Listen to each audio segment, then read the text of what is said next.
വടശ്ശേരി ദാമോദര മേനോൻ സതീശൻ എന്ന ഞാൻ. നമസ്കാരം.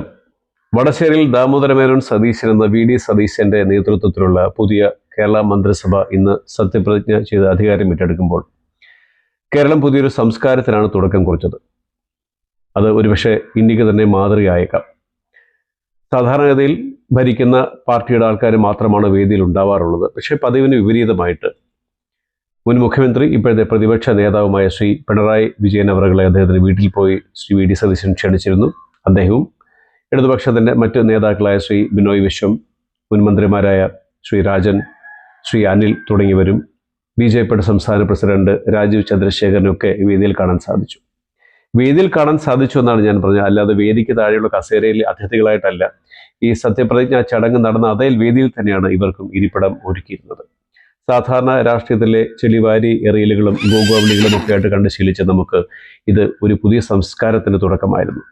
ഭരണ പ്രതിപക്ഷ ഭേദമന്യേ കേരളത്തിനെ ഒന്നിച്ചൊരു സമൂഹവുമായി ചേർത്ത് പിടിച്ചുകൊണ്ട് മുന്നോട്ട് പോകുന്നൊരു ഭരണത്തിൻ്റെ സൂചനയായിട്ടായിരിക്കാം ശ്രീ വി ഡി സതീശൻ ഇതിന് മുൻകൈയെടുത്തത് എന്ന് ഞാൻ വിശ്വസിക്കുന്നു.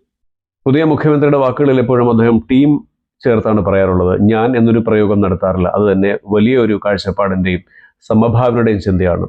കേരളം ഒരു വലിയ ടീമായി നിന്നുകൊണ്ട് ഇടതുപക്ഷവും വലതുപക്ഷവും പക്ഷമില്ലാത്ത ഒരു മാധ്യമങ്ങളും പൊതുജനങ്ങളും എല്ലാം കൂടി ചേർന്ന് കേരള ആസ് എ ടീം മുന്നോട്ട് പോയി കേരളത്തിൻ്റെ വികസനത്തിന് വേണ്ടിയിട്ട് ഉതകുന്ന വലിയ ഒരു കാഴ്ചപ്പാടുള്ള ഭരണം ഉണ്ടാവട്ടെ എന്ന് ഞാനും ആഗ്രഹിക്കുന്നു, പ്രാർത്ഥിക്കുന്നു. അതിൻ്റെ കൂട്ടത്തിൽ നമുക്കും സഞ്ചരിക്കാം.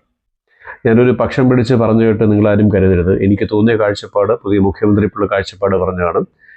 ഇതിൽ രാഷ്ട്രീയ അഭിപ്രായ വ്യത്യാസങ്ങൾക്ക് ഉണ്ടായിരിക്കാം. എങ്കിലും രാഷ്ട്രീയ ചിന്തകൾക്കും അഭിപ്രായങ്ങൾക്കും മേലെ നിൽക്കുന്ന വലിയൊരു ഉയർന്ന ചിന്തയാണ് ഇന്ന് ശ്രീ വി ഡി സതീശൻ്റെ നേതൃത്വത്തിൽ സത്യപ്രതിജ്ഞ ചെയ്ത ഈ മന്ത്രിസഭ മുന്നോട്ട് വയ്ക്കുന്നത്.